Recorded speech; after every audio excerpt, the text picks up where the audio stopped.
तो सत चित्त, चित्त यानी चेतना। चेतना का तात्पर्य है सृष्टि दो प्रकार की है, जड़ और चेतन। जड़ जो हिल डुल नहीं सकते, जो बोल नहीं सकते, जो चल नहीं सकते, वो जड़ सृष्टि है। और एक चेतन सृष्टि है जो गतिमय है, जैसे हम और आप। पर ये गति किसकी वजह से है? ये गति जो है ये उस चित्त की वजह से, उस चेतना की वजह से है। सृष्टि में परिवर्तन भी है, सृष्टि में क्रिया भी है, सृष्टि में गति भी है। ये परिवर्तन प्रकृति का नियम है, क्रिया प्रकृति का स्वभाव है और गति प्रकृति का परिचय है। गति है, सब कुछ गतिमय है, कुछ भी स्थिर नहीं है। उसी प्रकार क्रिया भी सहज है, स्वाभाविक है। तुम नहीं करने वाले हो, नहीं करने की इच्छा है तो भी तुम क्रिया कर रहे हो। और व्यक्ति को क्रिया नहीं बांधती, व्यक्ति को कर्म बांधता है। क्रिया का मतलब जो बिना प्रयास के हो रहा हो उसको क्रिया कहते हैं। ठीक है, बिना प्रयास के क्या हो रहा है बताओगे आप? हाँ, बिना प्रयास के, थोड़ी तेज आवाज में बोलिए। हाँ, हम सांस ले रहे हैं बिना प्रयास के, दिल धड़क रहा है, लप डब ऐसे बोल रहा है ना, बिना प्रयास के। ठीक, ये बिना प्रयास के हो रहा है। हमारे शरीर में रक्त दौड़ रहा होगा बिना प्रयास के, भूख लगी बिना प्रयास के, प्यास लगी बिना प्रयास के, मच्छर ने काटा और बिना प्रयास के आपके हाथ ने मारा, चाटा, ये भी क्रिया है, इसमें कोई पाप नहीं है। देखो पाप कब है?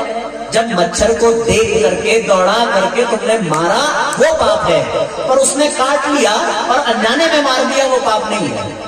हाँ, अगर मारते समय ये याद आ जाए कि मच्छर ने काटा है तो भी ये पाप है। ऐसी स्थिति हो जाए कि याद ही ना रहे, सोचो कौन था वो, कभी रात में मच्छर ने काटा हो और तुमने ऐसे किया हो और वो मर गया, तो ये पाप नहीं है, घबराना मत। लेकिन हाँ, मच्छर दिख जाए और काटने पर ये पता चल जाए कि मच्छर ने काटा है, फिर मारा, तो वो पाप। क्यों?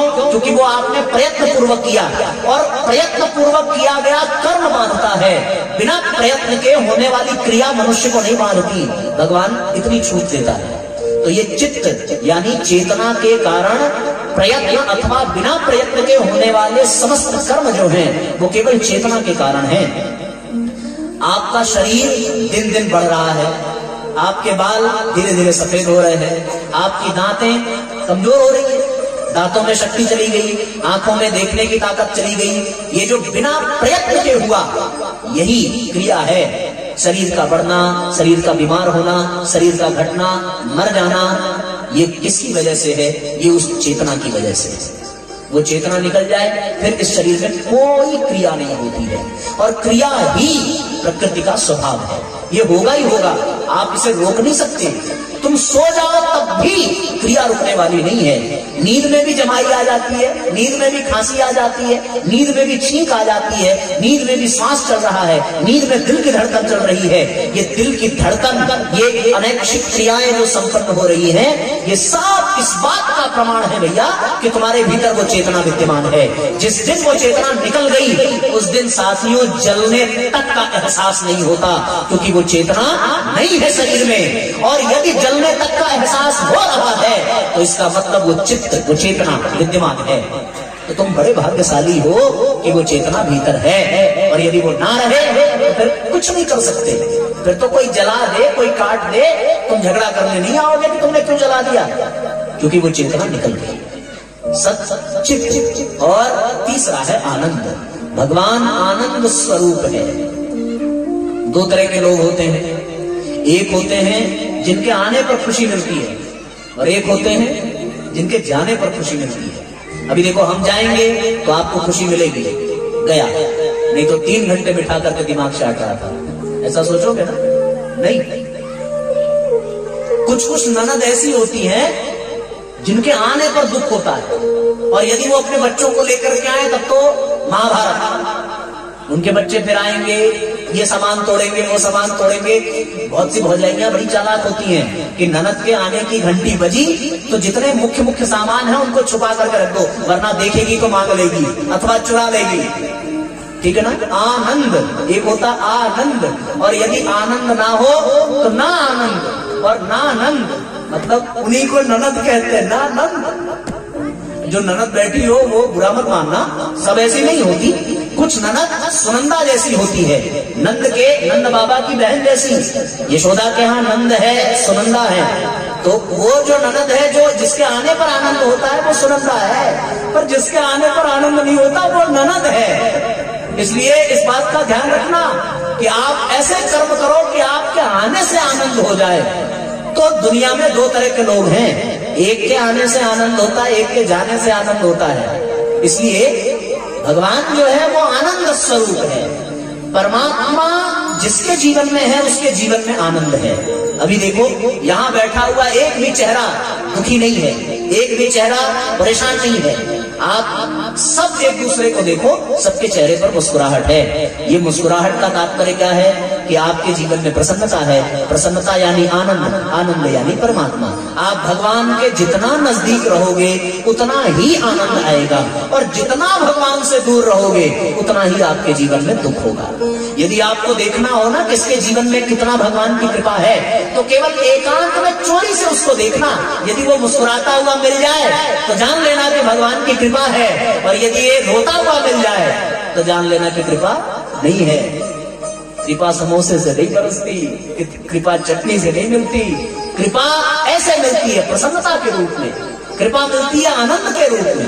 आपको यदि किसी को देखना हो, और मैं सत्य कहता हूं, बड़े बड़े करोड़पति के भी चेहरे मुरझाए होते हैं, और सड़क पर मांगने वाली भिक्षा, वो जो भिखारी होता है उसके चेहरे पर भी अलौकिक मुस्कान होती है। तो फिर भगवान धन संपत्ति से नहीं, भगवान आनंद और प्रसन्नता और संतोष के रूप में आता है। रावण सोने की लंका का स्वामी है, पर उसके जीवन में संतोष नहीं है। समस्त विश्व ब्रह्मांड की अनेक सुंदरियां उसकी पत्नी हैं, फिर भी वो नारायण की पत्नी के पीछे भागता है। पर संतोष का यदि उदाहरण चाहिए तो फिर उस केवट को देखो जिसको भगवान नाव पार कराने के कारण अपनी मुद्रिका देते हैं, और वो मुस्कुरा करके कहता है कि प्रभु अब कछु नाथ न चाहिए मोरे, अब मुझे कुछ नहीं चाहिए, क्योंकि वो प्राप्त हो गया जिसे पाने के लिए करोड़ों करोड़ों जन्म ऋषियों को तपस्या करनी पड़ती है। बस एक ही प्रार्थना है, प्रभु आज आप मेरे तट पर आए तो मैंने आपको पार कर दिया, कभी मैं आपके तट पर आऊंगा, बस आप हमें भी पार कर देना, काम बन जाएगा। और भगवान को एक ही बात कहता है, क्या? धोबी न धोबी से लेत धुलाई, नाई से कछु लेत न नाई। तुम भी केवट हम भी केवट, कैसे लें तुमसे उतराई, कैसे लें तुमसे उतराई। कर दीजो भव पार प्रभु, जब द्वार तुम्हारे आई हो। हमें उतराई नहीं चाहिए हो, हमें उतराई नहीं चाहिए हो।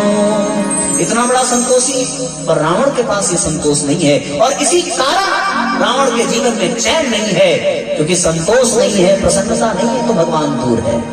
मस्त रहो, मुस्कुराते रहो, जो हो रहा है होने दो, जो हो चुका उसको भूल जाओ, और जो होगा उसकी मर्जी से होगा। तो फिर रोने, परेशान होने, चिंता का क्या कारण है? कोई नहीं सकता। मस्त रहो तो भगवान तुम्हारे निकट होगा। ये मैं अनुभव की बात कह रहा हूं। देखो दुख में परेशान होने पर दुख बढ़ता है, दुख में चिंतित होने पर दुख गहराता है, दुख में धीरज रखने पर दुख मिटता है, और दुख में परमात्मा पे विश्वास रखने पर दुख आनंद बन जाता है। दुख में भी मजा है, मैंने अपने जीवन में अनुभव किया है।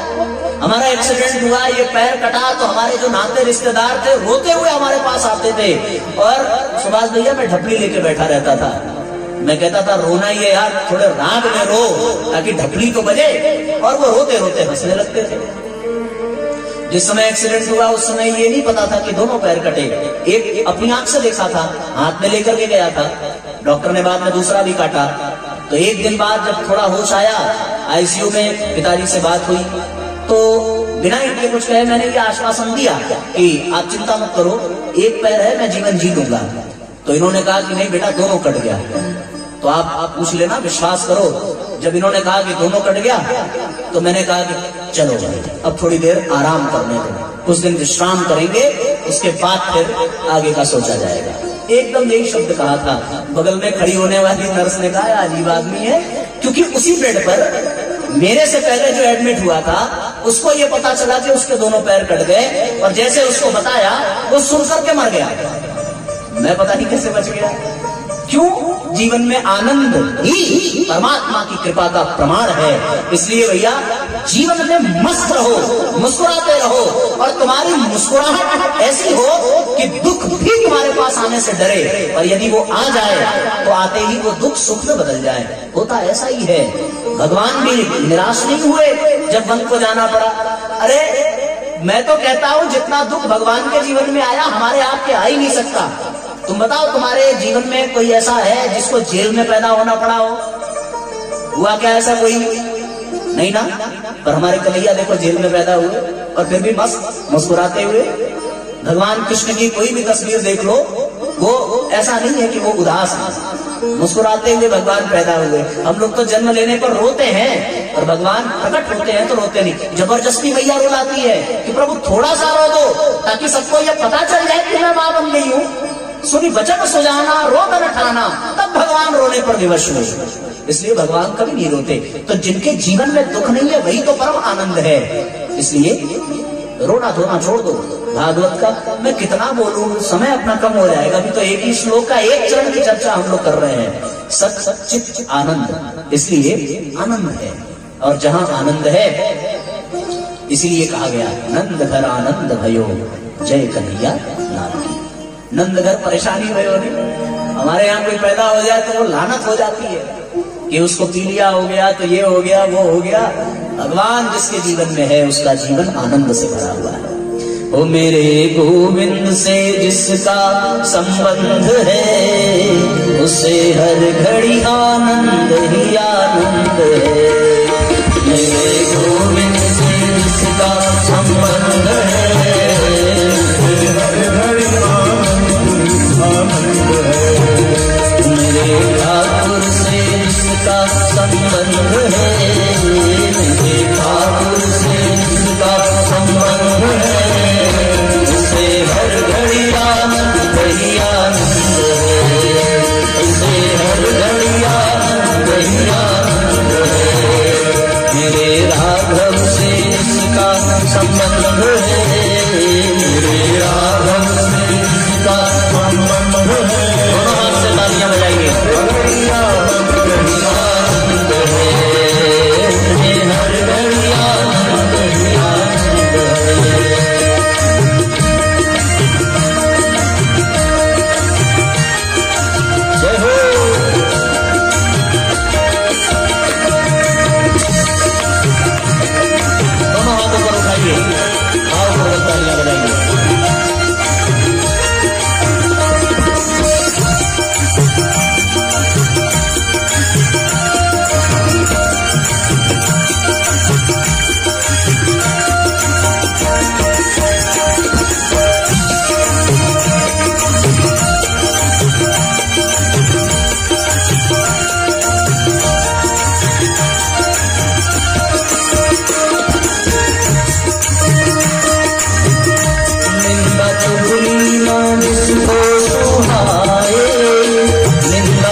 झूठी ममता से रहे किनारा, नित्य सच्चे प्रभु का सहारा।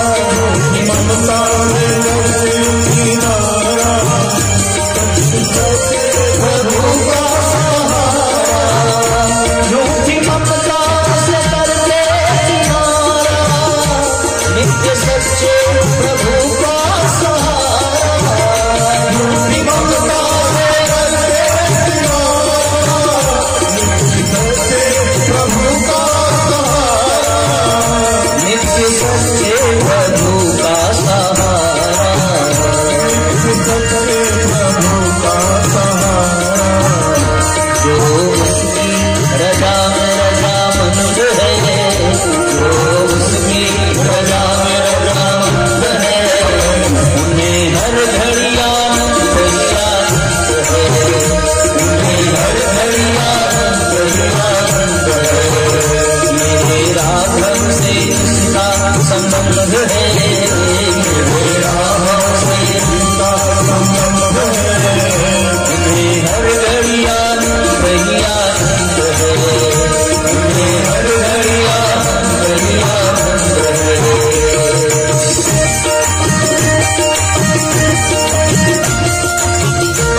चरण में झुकाए, प्रेम की ज्योति मन में जगाए। चरण में झुकाए, प्रेम की ज्योति मन में जगाए। चरण में झुकाए, प्रेम की ज्योति मन में जगाए।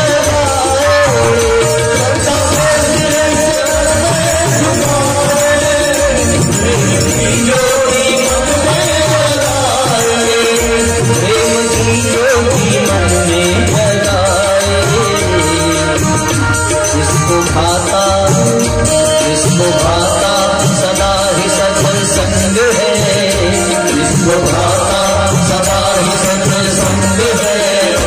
उसे हर घड़ी आनंद ही आनंद है, उसे हर घड़ी आनंद ही आनंद है। गुरुवर से जिसका संबंध है, गुरुवर से उन्हें हर घड़ी वही आनंद है, उन्हें हर घड़ी वही आनंद है।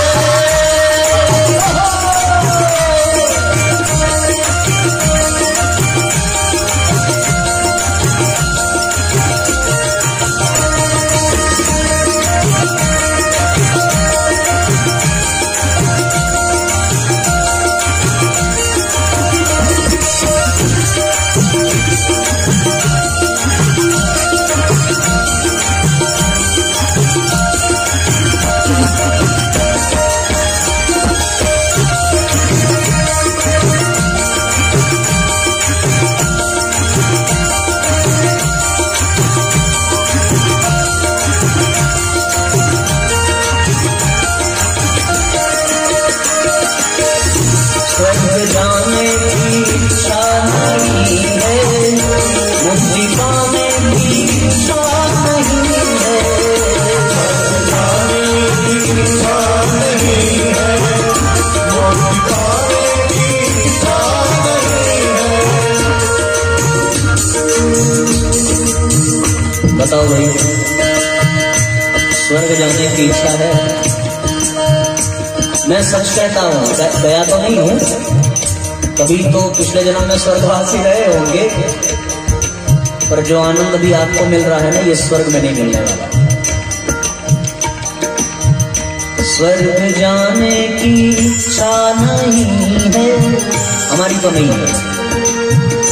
मुक्ति पाने की इच्छा नहीं है, मुक्ति मिल जाने पर ये शरीर छूट जाएगा, फिर यहाँ आओगे नहीं। और यहाँ नहीं आओगे तो भगवान मिलेगा कैसे? भगवान नहीं मिलेगा तो भगवान का काम कैसे करोगे?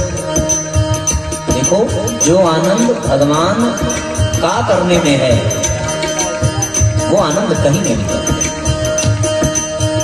स्वर्ग जाने की इच्छा नहीं है, मुक्ति पाने की इच्छा नहीं है, स्वर्ग जाने की इच्छा नहीं है, मुक्ति पाने की इच्छा नहीं है, स्वर्ग जाने की इच्छा नहीं है, मुक्ति पाने की इच्छा नहीं है, स्वर्ग जाने की इच्छा नहीं है, मुक्ति पाने की इच्छा नहीं है, मुक्ति पाने की इच्छा नहीं है। जिसके मन के मंदिर में बैठे गोविंद है, मन के मंदिर में बैठे गोविंद है, उन्हें हर घड़ी आनंद ही आनंद है, उन्हें हर घड़ी आनंद ही आनंद है।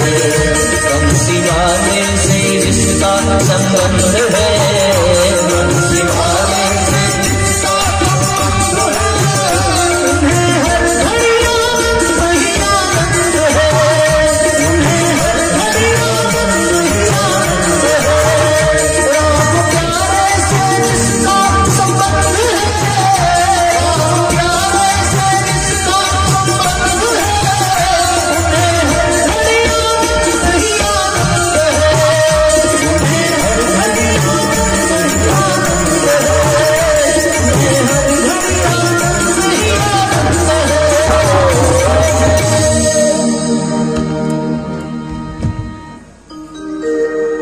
संबंध बना लो, आनंद ही आनंद। तो सच्चित आनंद का तात्पर्य है कि भगवान की सत्ता हर जगह है। उस सत्ता को अपने भीतर अनुभव करो, चित्त और आनंद। ये आनंद का अनुभव तब होगा जब परमात्मा से संबंध होगा। सच्चिदानंद सच्चिदानंद रूपाय विश्वोत्पत्त्यादिहेतवे